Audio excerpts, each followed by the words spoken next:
नमस्कार दोस्तों, स्वागत है आपके अपने YouTube चैनल में। दोस्तों आज हम जानेंगे CO2 cartridge powder type fire extinguisher को भरने की विधि के बारे में। तो उससे पहले चैनल पर नए हैं तो एक बार सब्सक्राइब का बटन जरूर दबा दें। वीडियो अच्छी लगे तो लाइक करें, कमेंट करें, शेयर करें। तो चलिए फ्रेंड्स, अधिक समय ना लेते हुए टॉपिक को शुरू करते हैं। थोड़ा सा हम पहले जान लेते हैं फायर एक्सटिंग्विशर के बारे में कि फायर एक्सटिंग्विशर के कौन कौन से पार्ट को किस नाम से जाना जाता है, ताकि अच्छे से समझ में आ जाए भरने की विधि के बारे में।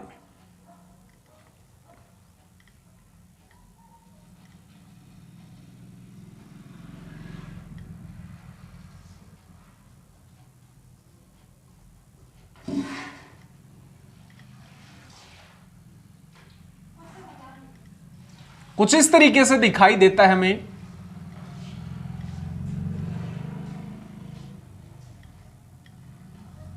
CO2 कार्ट्रिज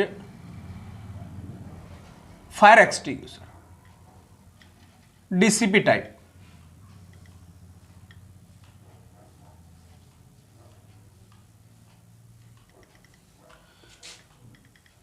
यहां पे पकड़ने का हैंडल होता है जिसको हमें कैरिंग हैंडल के नाम से जानते हैं। अंदर की तरफ साइफन ट्यूब होती है जिसके माध्यम से पाउडर बाहर की तरफ जाता है।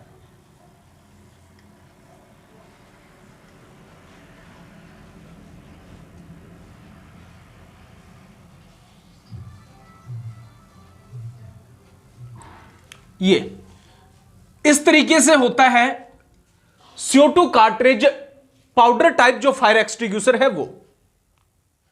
तो पहले इसके पार्ट्स के बारे में थोड़ा सा जान लेते हैं, कौन कौन से पार्ट को किस नाम से जाना जाता है। देखिए ऊपर का जो है इस हिस्से को हमें स्ट्राइकिंग नॉब के नाम से, स्ट्राइकिंग नॉब के नाम से जानते हैं। यहां से ऊपर से और नीचे की तरफ एक रोड जाती है यहां से यहां तक, जिसको हमें प्लंजर रोड के नाम से जानते हैं। प्लंजर रोड के नाम से जाना जाता है। यह होती है सेफ्टी क्लिप, सेफ्टी क्लिप लगी होती है। यह cap assembly, cap assembly, cap assembly जो ऊपर की तरफ जो कैप होती है उसी को हम कैप असेंबली के नाम से जानते हैं। फिर इस कैप असेंबली के अंदर की तरफ अगर हम बात करें तो यहां की पे एक पिन लगी होती है जो इस CO2 कार्ट्रिज को पंचर करने का काम करता है। उस पिन को हम बोलते हैं पंचरिंग पिन के नाम से। यहां पे लगभग वो लगा होता है, पंचरिंग पिन। फिर इस कैप असेंबली में दो बारीक छेद होते हैं छोटे छोटे, इसको हमें वेंट होल के नाम से जानते हैं। Vent hole. अंदर की तरफ जहां पे ये CO2 जो कार्ट्रिज लगा होता है उसको हम उस हिस्से को पार्ट को जानते हैं पोर्ट होल के नाम से, पोर्ट होल के नाम से। फिर ये जो चार कोट का आपको जो दिखाई देता है इसको जो जाना जाता है इनर कंटेनर के नाम से, इनर कंटेनर के नाम से। ये CO2 कार्ट्रिज होता है जिसके अंदर कार्बन डाइऑक्साइड गैस भरी होती है। जब भी आप इस स्ट्राइकिंग नोब के ऊपर चोट मारते हैं तो इस CO2 कार्ट्रिज के अंदर जो कार्बन डाइऑक्साइड गैस प्रेशराइज करके भरी जाती है वो यहां पे जो पाउडर भरा होगा सोडियम बाइकार्बोनेट उसको तेजी से धकेलने का काम करता है बाहर की तरफ। तो ये CO2 कार्ट्रिज होता है। ये पकड़ने का जो हैंडल है जिसको हमें नीचे थोड़ा एरो करके लिख देते हैं, ये इसको कैरिंग हैंडल के नाम से जानते हैं। Carrying handle. ये दीवार पे टांगने का जो पार्ट होता है इसको हम जानते हैं हैंगिंग हुक के नाम से, जिसके माध्यम से हम दीवार के अंदर इसको लटकाने का काम करते हैं। कंप्लीट बॉडी को हम मेन बॉडी के नाम से जानेंगे। नीचे का जो पार्ट है इसको हमें बॉटम बोलते हैं, किसके नाम से? बॉटम के नाम से। ये साइफन ट्यूब होती है, साइफन ट्यूब। इस पार्ट को हम जानते हैं फ्लेक्सिबल होज के नाम से।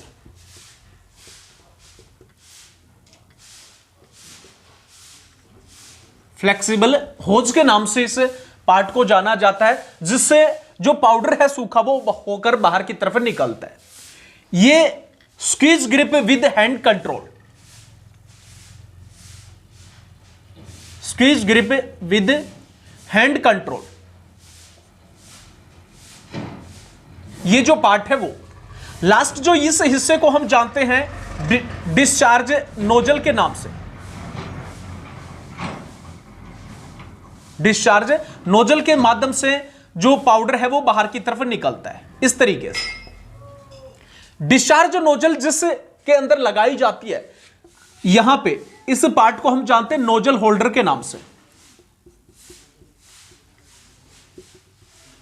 नोजल होल्डर के नाम से। तो ये पार्ट है इस DCP type CO2 cartridge type जो फायर एक्सटिंग्विशर होता है उसके।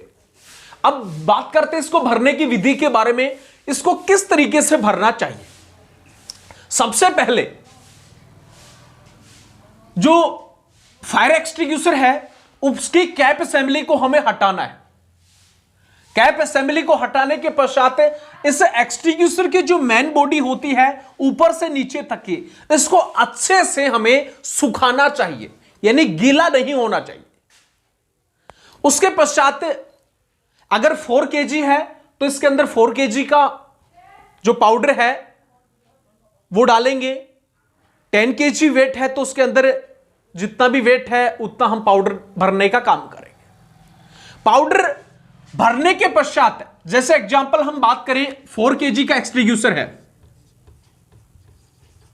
तो इसके अंदर 4 kg जो पाउडर है सोडियम बाइकार्बोनेट इसके अंदर भरा जाएगा। ये भी लिख लेंगे, सोडियम बाइकार्बोनेट जो पाउडर है वो इसके अंदर भरा जाता है। किसके अंदर? CO2 कार्ट्रिज जो फायर एक्सटिंग्विशर होता है डीसीपी टाइप उसके अंदर। इसके अंदर हमने पाउडर भरा। उसके बाद में जो चेक करने की जो चीजें हैं बहुत ही इंपॉर्टेंट है। सबसे पहले कैप असेंबली को हमें देखना है।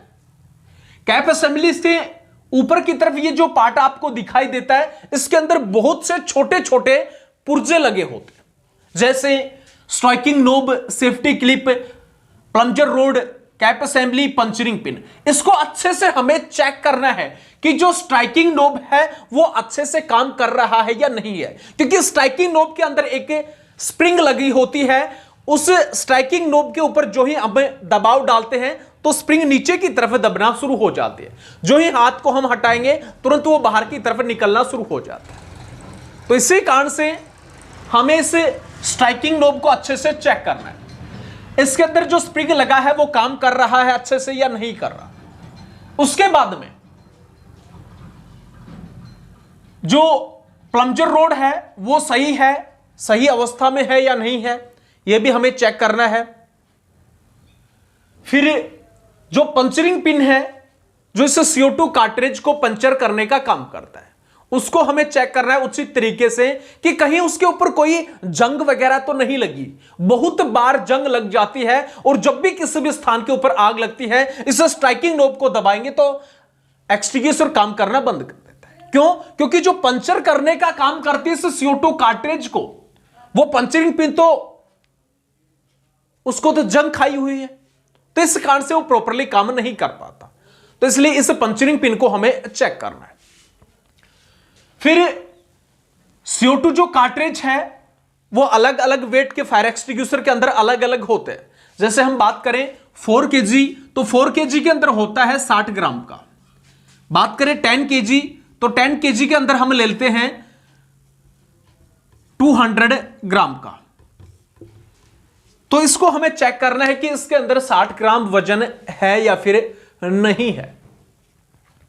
चेक किया, अगर इस CO2 कार्ट्रिज के अंदर इस कार्ट्रिज से 10% वेट भी कम है तो उसको तुरंत हम चेंज कर देंगे, क्योंकि अगर चेंज नहीं करेंगे तो इसके अंदर CO2 जो गैस भरी होती है वो कम हो जाएगी और इसका जो जेट रेंज है वो क्या होगी, कम होगी, अच्छे तरीके से आग को ये बुझाने में सक्षम नहीं हो पाएगा।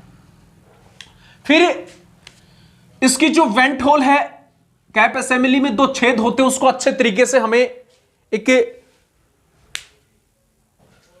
अच्छे तरीके से जो है हमें जो बोल सकते हैं कि लोहे की जो तार होती है उसके माध्यम से उसे सुराख को, वेंट होल जो होते हैं उसको साफ करना है ताकि उसके अंदर किसी भी प्रकार का कचरा वगैरह नहीं हो। ये जो वेंट होल है इसका भी बहुत अधिक अहम योगदान होता है। जब भी इसकी जो डिस्चार्ज नोजल ब्लॉक हो जाती है तो उस दौरान हम करते क्या हैं, इस कैप असेंबली को धीरे धीरे खोलना शुरू कर देंगे और जो ही छेद ऊपर की तरफ होंगे तो इसके अंदर जो पाउडर होगा वो बाहर की तरफ निकलना शुरू हो जाता है, जिसके कारण फायर एक्सटिंग्विशर ब्लास्ट होने से रुकता है। तो इसके जो वेंट होल है इनको हमें अच्छे से चेक करना है। CO2 कार्ट्रिज को, वेट को चेक किया और उसको एंटी क्लॉकवाइज चूड़ियों के माध्यम से हमें इसको लगा देना है। कैप असेंबली के अंदर जो सील है, वॉशर है, वो सही है, कटा फटा नहीं है तो हमें उसको लगाना है। अगर खराब है, कटा फटा है तो उसको चेंज करने का काम हम करेंगे। उसके बाद में जो डिस्चार्ज नोजल है उसको हमें ऐसे अच्छे से देखना है कि कहीं डिस्चार्ज नोजल भी कहीं ब्लॉक तो नहीं हो, किसी भी प्रकार का कचरा वगैरह तो इसके अंदर नहीं फंसा हुआ है, तो इसको भी साफ करना है कि तार के माध्यम से।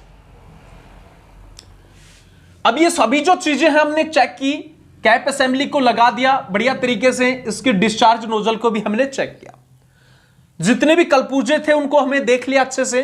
कैप असेंबली को कैप असेंबली जो होती है उसके CO2 कार्ट्रिज है उसको कसने के पश्चात उसको क्या कर देंगे, सेट कर देंगे।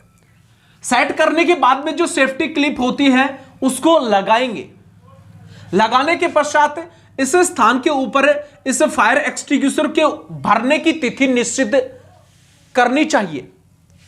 यहां पे एक लेबल लगा होता है, उसके ऊपर हमें लिखना है कि किस तारीख को इस फायर एक्सटिंग्विशर को हमने भरा है। जो भी डेट होगी जिस दिन आप भरते हैं उस दिन इसको हमें लिखना है। इसके बाद